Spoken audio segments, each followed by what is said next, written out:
I think you know me enough. I mean, I'm the guy, constitutionally, and I'll give you, I go right at my issues, okay? In this Department of Homeland Security bill, there was a rider that says, we won't pay Acorn. That's something we all gotta like. Who's all a constitutionalist here? You better put all your hands up. Do you know why? I couldn't vote for it. Because legislative, you don't pick an individual and cut them out. You're violating the Constitution when you do that. That's the Department of Justice's job, whether we like it or not. And we don't right a wrong with another wrong. That's what's been happening. We as Republicans, we as Democrats that hold to the Constitution, aren't abiding by the Constitution.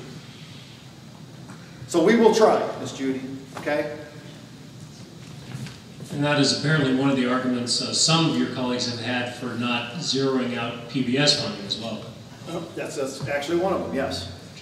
Next question is back to the Medicare issue. One of the folks here says, I cannot get into the Mayo Clinic because I'm on Medicare. How does the Ryan plan improve access? Thank you. Well, first of all, under this Medicare, they would have to be a provider under Medicare to even allow you to come there, okay? And they would be subject to a fee schedule. For those that know Mayo, Mayo's a business.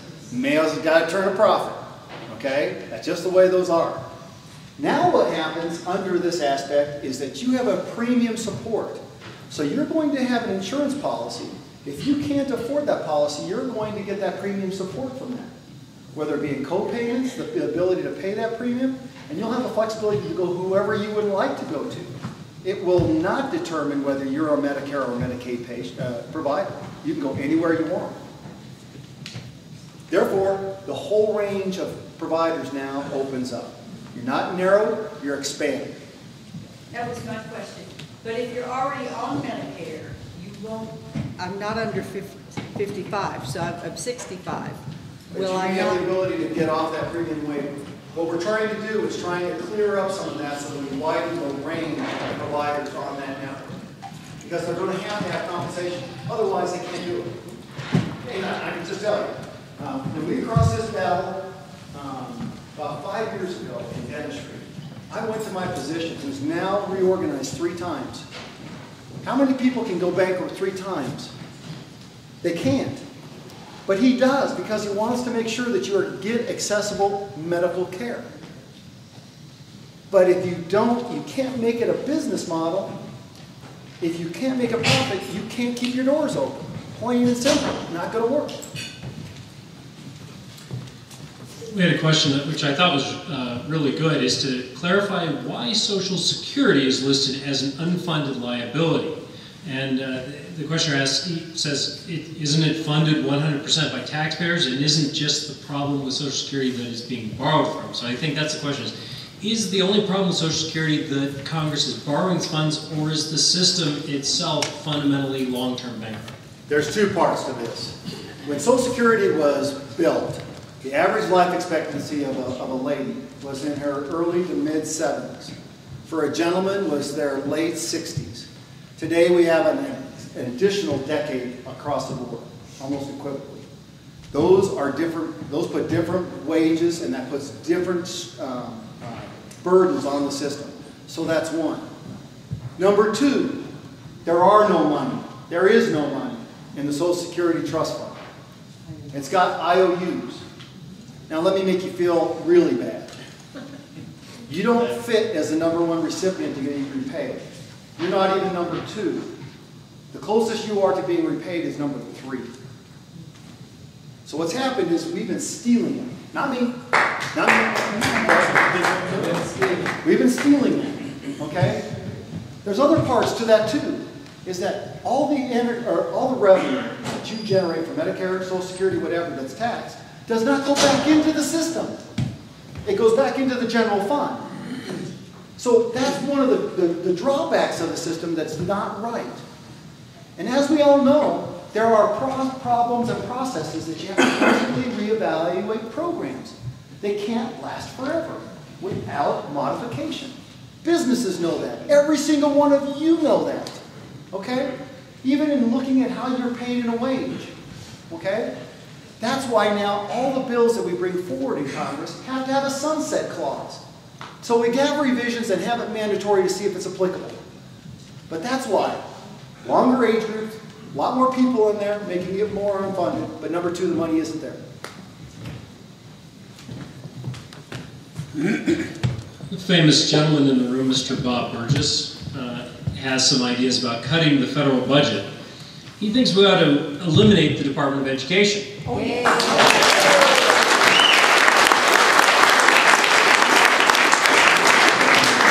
He also seems to think that this country could survive without the Department of Energy.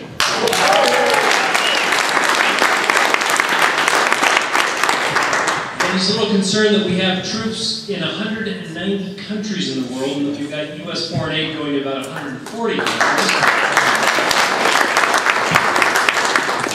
He wants to know what you think about putting zeros in all those columns. I like that. Well, let's start with education. You're right at my end. Okay, that was a states' rights issue, and that's where it belongs.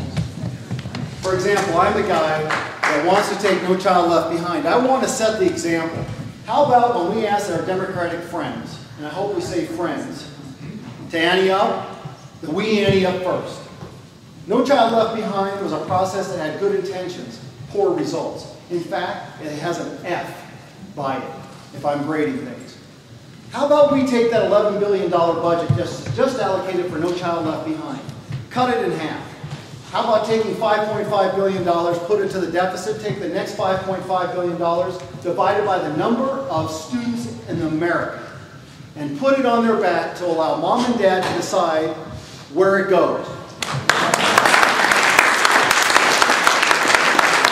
And guess what? Thank God you're from Arizona, because you won that Supreme Court on vouchers.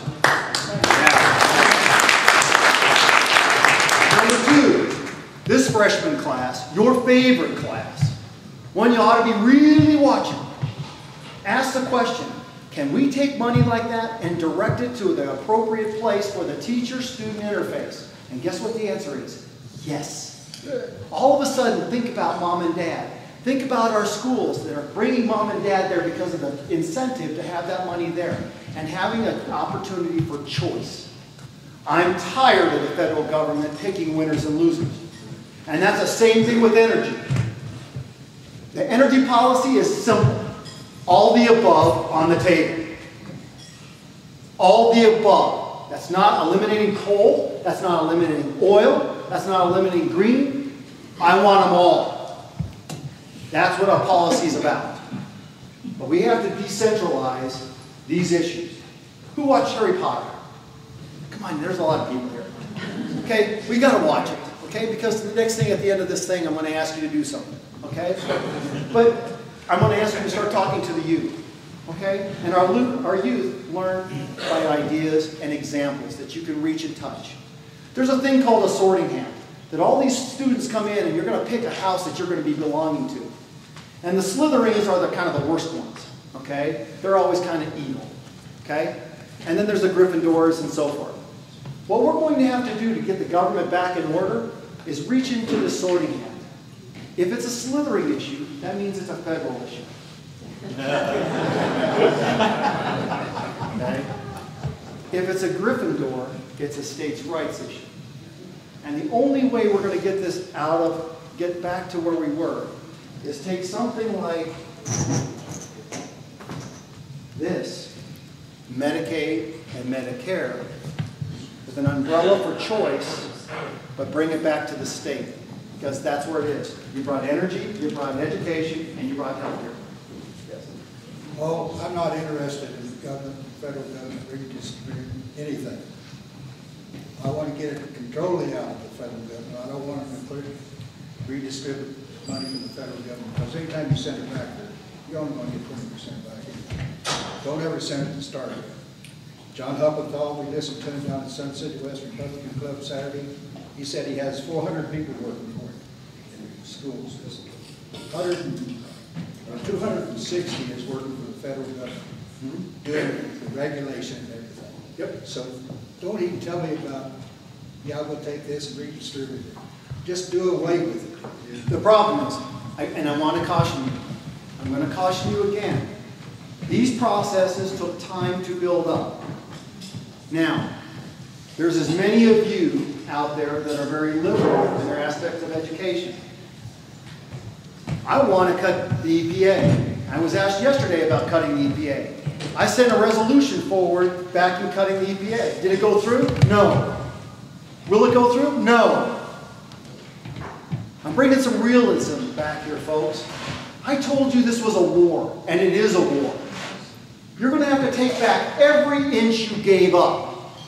Every part of your liberties and freedoms you gave away.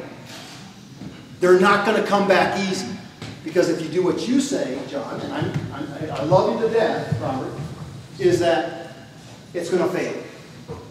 We have to do this a small bit at a time to retool America, to retool the teachers, to show, hey, listen, it isn't a part about money. It is truly about the educational process.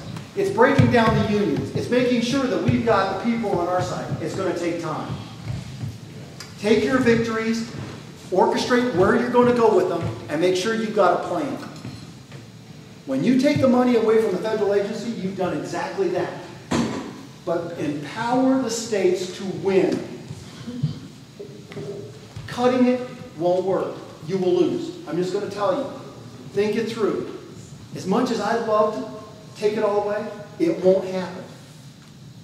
You've got education, the educators, you've got the infrastructure, and last but not least, the Department of Justice.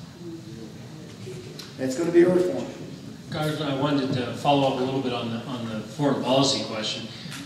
That's obviously one of the biggest sacred cows on the Republican side of the ledger is our involvement overseas. And as I read the Paul Ryan plan, he looks at phasing out the what they call the overrides, basically the military overrides having to do with the Iraq and the Afghanistan wars. He wants to phase those out. But for the most part, he doesn't really touch the main corpus of defense spending.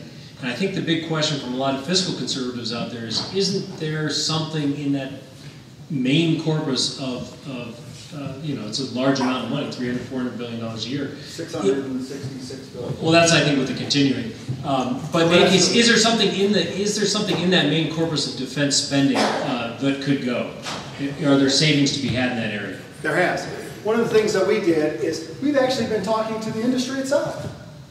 And I can tell you, I don't sit on the military, DHS, the Department of Defense committees, but I do sit on government oversight. And so I've had a number of contractors come to me. My comment to them is, show me the savings. I got to cut. I'm broke. I can't be asking people to make changes in their lives without you making the same thing. The second thing about it is we got to call our cards. We just took a vote on Libya. I didn't want to vote for Dennis Kucinich, but I had to. Do you know why? There were no authorizations by this president to be in Libya.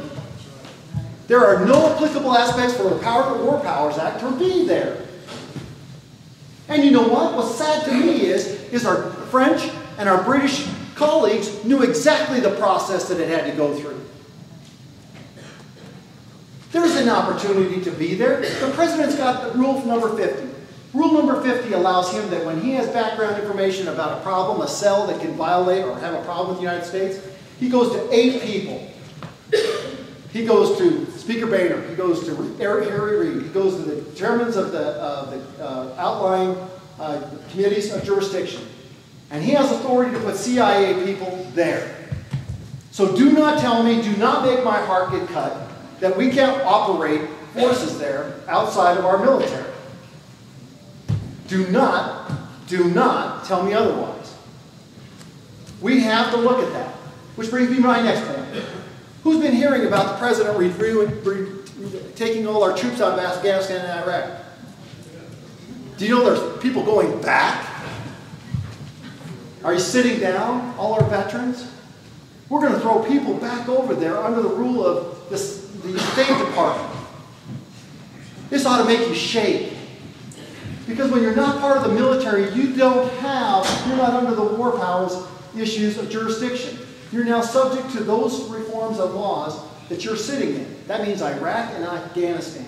So when one of those gentlemen or women that actually fires that shell that kills an Iraqi, they're now at the mercy of the Iraqi law. Do you know that was core to the CR vote? that extra $8 billion that Secretary Gates wanted? We have to reel that in, and we have to be transparent about it. And yes, I'm happy to kiss and tell, because that's what you deserve. That's what the other part of Speaker Boehner's plan was to itemize all the issues why you were there in Libya and come forward. Do you know how bad it was? March 16th, St. Patty's Day, the President and the Speaker sat next to each other for an hour and a half. Did the President say anything to the Speaker? No. This is a total disdain for the process and the applications of our Constitution. That has to be itemized. And with that being said, is you better hope and pray to make sure that you have one ally out there, and that's the state of Israel.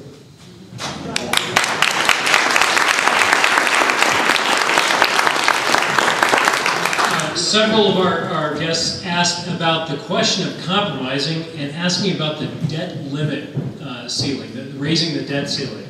And I think a lot of people in the room are concerned, why do we have to compromise? Why can't we just simply hold the debt ceiling where it is? Why does it appear that the only option that anybody's really talking about, at least in large numbers in Congress, is about some option involving raising that ceiling?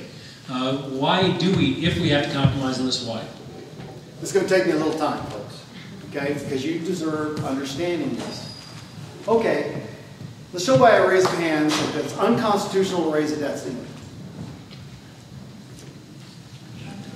Good. Thank you very much for doing it. Okay, who's familiar with the discussions of Madison and Hamilton?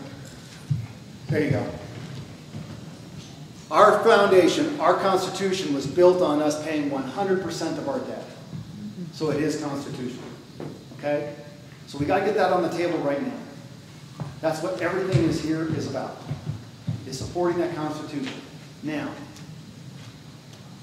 this freshman class, your favorite class, okay, has said, no, we're not raising the debt ceiling unless we have clear, defined cuts and processes in order.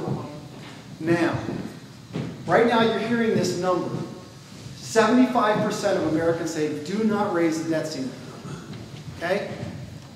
Now, I'm just giving you all these pieces, and we're going to put them all together here in a second.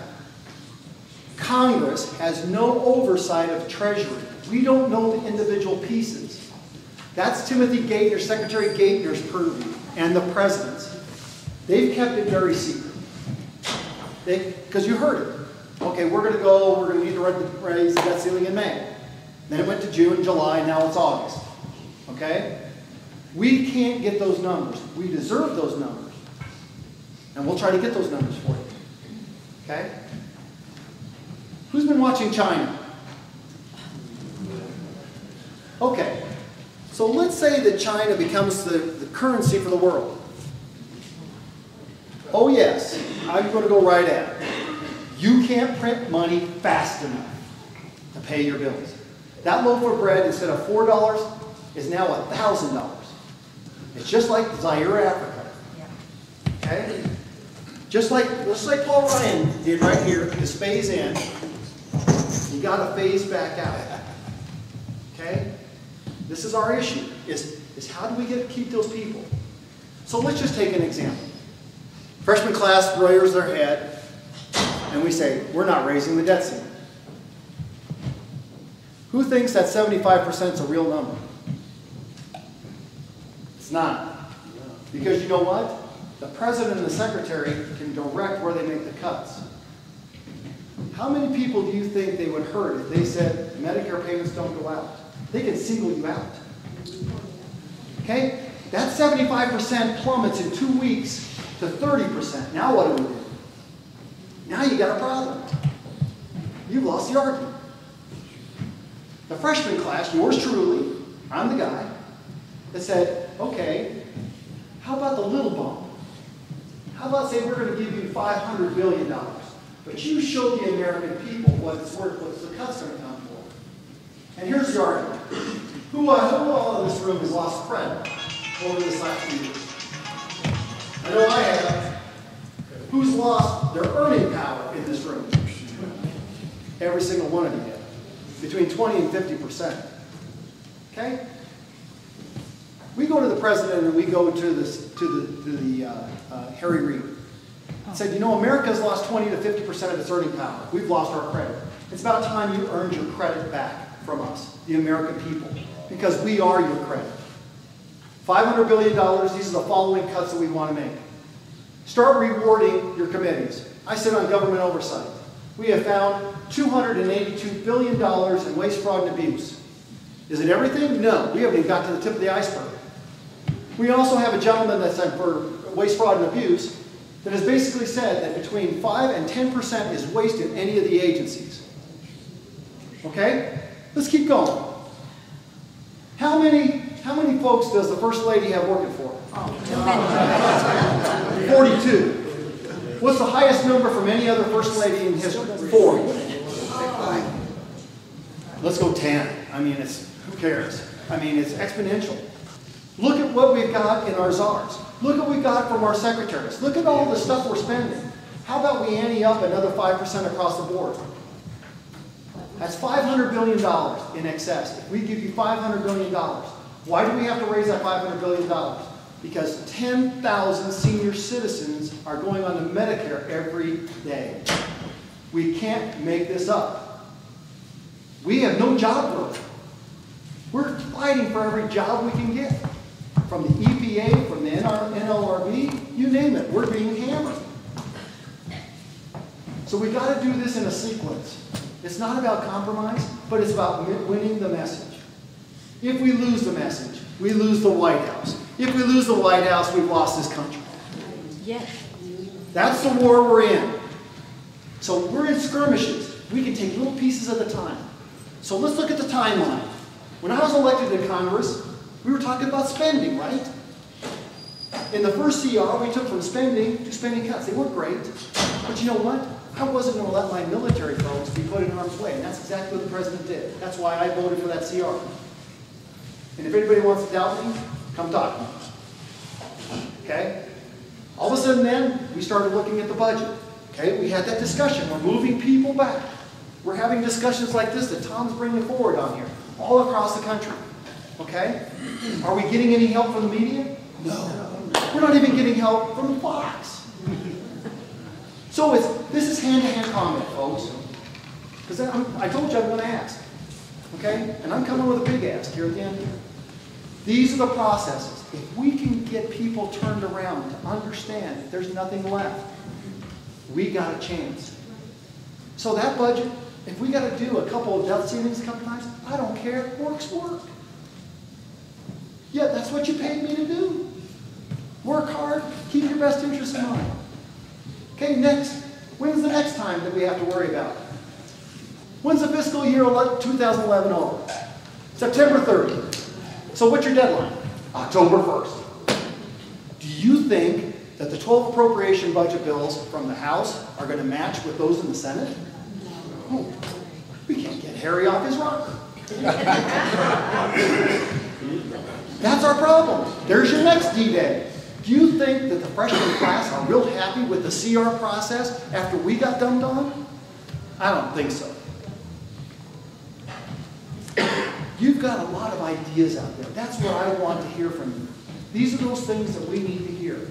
Are they happy? Do they make me kind of feel warm and fuzzy? No, they don't. They make me cold and angry. But you have as much chance of losing as you do winning right now. You have a choice.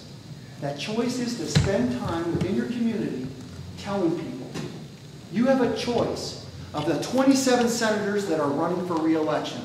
Yes, elections have consequences. I don't care if they're Republican or Democrat. Call them. And if you know somebody in Nebraska specifically, go after them. Tell them to voice their thing, voice their opinion versus Senator Nelson. The Tea Party taught us something very fabulous. Our voice doesn't just matter in our state, in our community. It matters all the way across America. You can raise your voice. You can find that candidate that you really like and get involved and send them some money. You can spread the word, hand-to-hand wise. That's what this district is so incredible about. I watch watched it yesterday when this big fire is over there going. And say prayers. Got to tell you, because they can't control us. You know the first thing out of those folks in the house were? They weren't worried about themselves. They were worried about the firefighters. Are they okay? Are they having problems? That's America.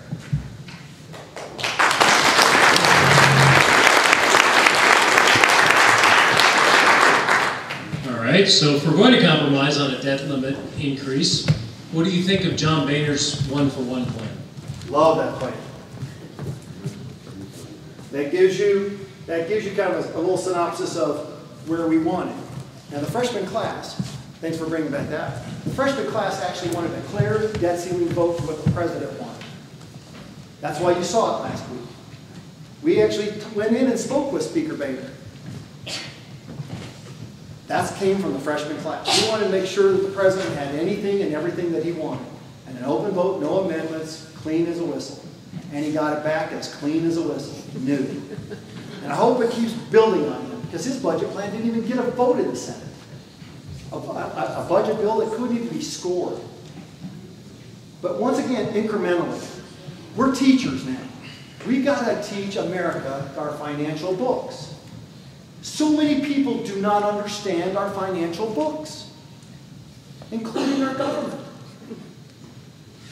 I want to share a quick little scenario. Government oversight, it's such a fun commitment. They're running me ragged. I've already lost 5 pounds. Something I shouldn't have lost. But anyway, we actually have the accountants in. Who's familiar with the nonprofit world? Okay. Nonprofit world, what ends up happening is, for every dollar that goes in a nonprofit, they gauge you by how many cents out of that goes to your mission. I sat on the dental foundation, so for every dollar that we got, how much goes that to indigent care, how we're helping out, da-da-da. We were at 93 cents per every dollar. Pretty good number, okay? So my comment to this accountants were, you know, the military, or the government's really the ultimate in nonprofits. And he looks at me, and I go, seriously, you're not here to make profit. You're here to help us. I said, so shouldn't we rank you based upon how many dollars, like the Department of Education, goes to those folks?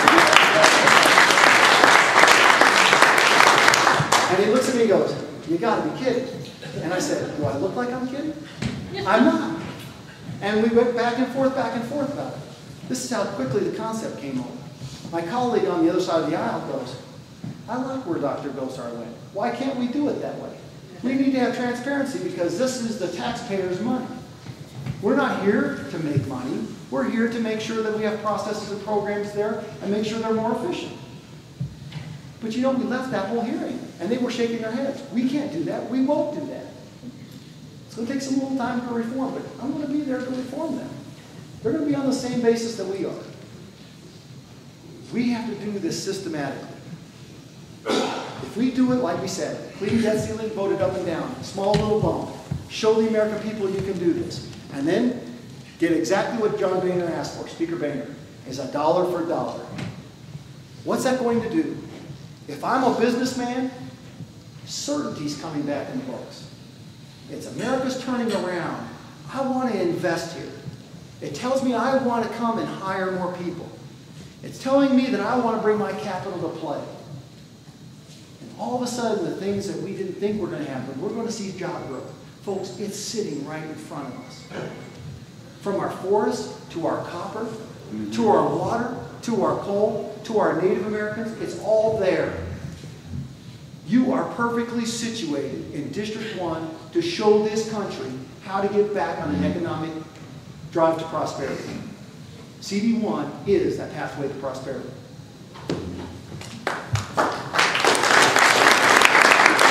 Our goal is to try to get the congressman out of here by 1:15. So we're getting fairly close to that. So I wanted to throw maybe... You got 10 more minutes. We got 10 more minutes? All right, so we have a few more questions. Sam from Globe wants to know about the continuing resolution. He said there were 3 writers to that CR that were supposed to get straight up or down votes in the Senate and want to know if any of those votes happened.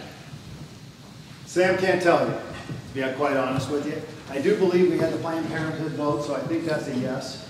The other writer was Okay. NPR, What's that? NPR, NPR, that got a vote, but it went down. funding for Obamacare. And that went down. Let me give you the hints about the riders and why they were asked for. Next time you see Speaker Boehner, please applaud him. Okay? In that CR, Speaker Boehner was by himself, surrounded by people that really didn't care about America. And what he did is he took time out to go to those folks at Right to Life, the folks about the radio, those that are talking about all the economy and aspect, and he said, what do you want? What would you want as a minimum? Those groups asked for a up or down vote with no amendments on the process. They said, we'll take our chances because elections do have consequences in 2012. He did exactly what they asked him to do. Was it very popular in the caucus? Absolutely. Okay? But you got to remember, it was him with the president, with the vice president, Harry Reid, and the chief of staff. The comments made like this: so John, what are you going to do about that military? So you want Obamacare? Good luck. Seriously, folks, I want to take Obamacare down more than you know. I got a problem because I don't have Harry playing in the sandbox with me. I don't have the president playing in the sandbox with me. And last but not least, I don't have the Department of Justice playing in the sandbox with me. That's why I got to rely on the U.S. Supreme Court. We thought we had that little narrow window of going, through the fast track, through the Virginia, and I sat down with Ken Cuccinelli, the Attorney General there. Fabulous discussion. It just didn't happen. But guess what? Timetables do have consequences. That has to be settled by June of 2012. Kind of think I like that idea. Elections do have consequences. It has come to the attention of one of the folks in this room that you are not a member of the Tea Party caucus. Why not? God love you for that question. Nobody in Washington, D.C. should be speaking for the Tea Party. Nobody. Because everybody in Washington, D.C. has something on the prize that they want to use it for their benefit. The Tea Party was a grassroots organization. What was magical about it is there was no head that you could focus on. The issue was a little different in Arizona as it was in Idaho, as it was in Massachusetts, as it was in Florida, as it was in Texas, as it was in Wyoming. No media could focus a point on it. That's its magic. Now, I'm going to defy Ronald Reagan, because I was thrown under the bus too. I'm not a fan of Michelle Obama. Seriously, what I'm just telling you, she's benefited from that. Does she have a benefit in mind? Exactly, running for president. She shouldn't be speaking for you on the Hill. The magic you got comes from the power of the people, the viral grassroots upheaval. And folks, be careful. Be really careful. That election in New York 26 was not about Medicare. It was dividing the field. Plain and simple. We gotta keep it together. We're gonna bite our lip on some things, but we better keep it together. Because if we divide the conservative cause, we're done.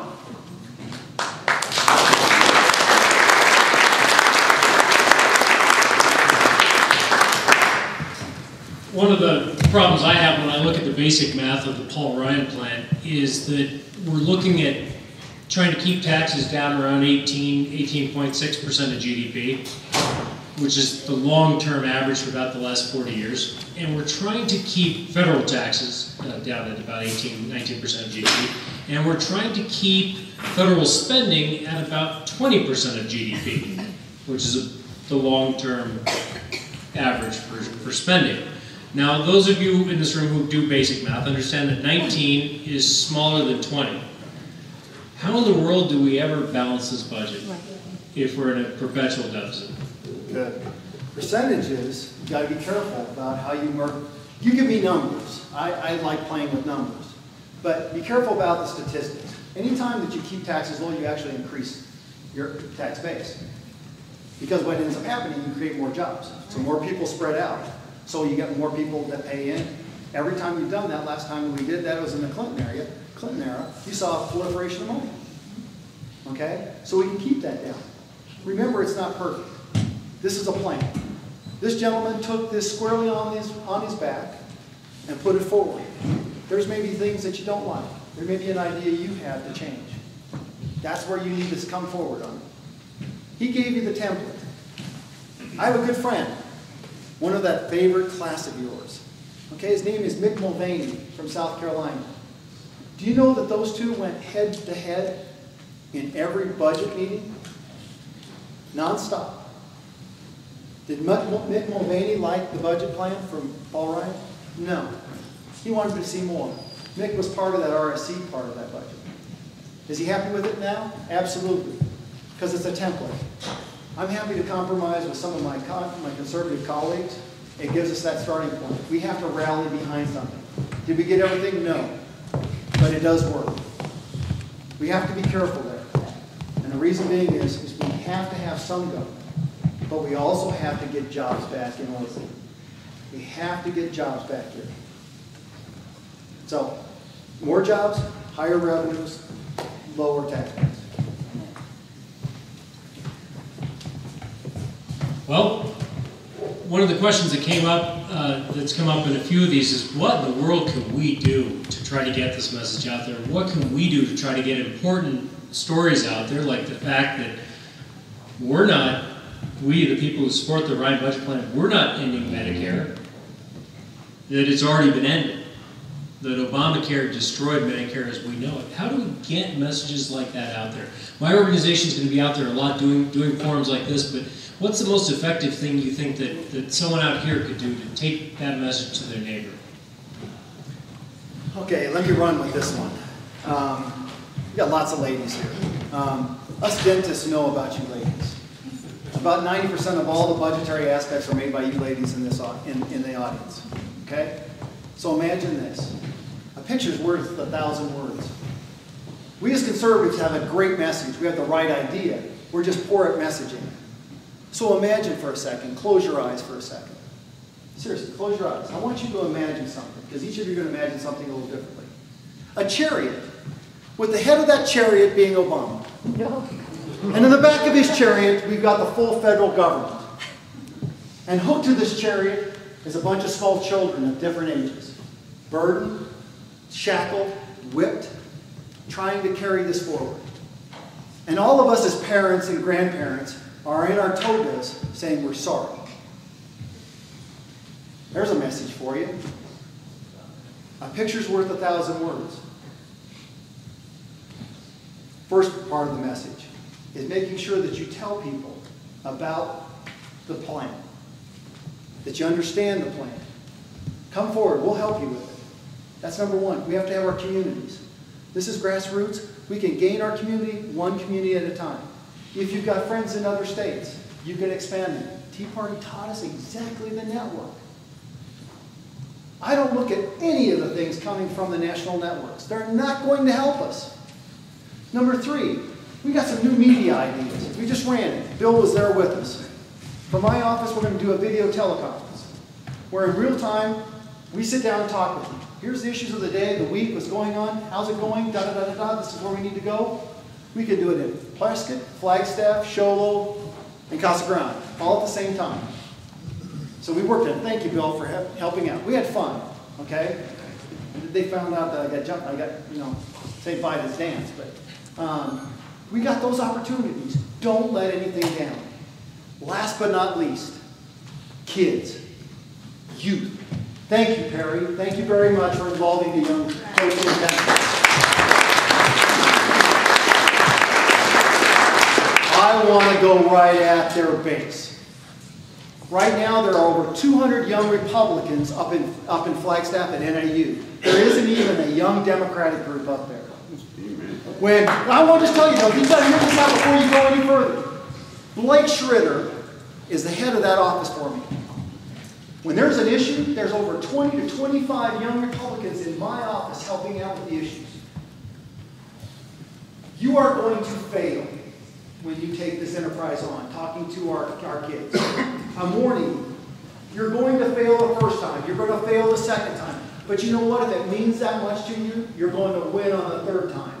That's why I said, take in a movie. Harry Potter's a great one, because these things make sense to them. Use their terminology. Our terminology won't get them. But get kids. Learn their network. Facebook, Twitter. Let's take the time and learn. Seriously, the power of what you got is incredible. Start using that media. You want me there? I'll be happy to help you out with that media. That's the power of what we've got. Because the one thing I've got to tell you, in a simple story, I send my kids to my mom and dad once or twice every year. That's a beautiful benefit. You as parents will know. I can sit there and say, Gaston, you need to do this. Isabel, you need to do this. Ellie, you need to do this. And it goes in one ear and out the other. But I conveniently bring my mom and dad down, or at least one time, and all of a sudden Grandma says something, and guess what my son says? Guess what, Dad? Grandma told me about this. I go, well, guess who else told you that? You have a gift. You have a wonderful gift as grandparents. For those that are grandparents, do not give it up. Go down swinging, go down fighting. Because you have a message that I can't deliver as a parent. And you know what? I wear 6 shoes. Seriously, the power of the pen. This is the new pen. Grab it, embrace it. Because you know what? This is the war of communications. It's amazing what you'll get with kids. You dream it, you believe it, and you start using this, and it becomes true. That's what we can do. Thank you.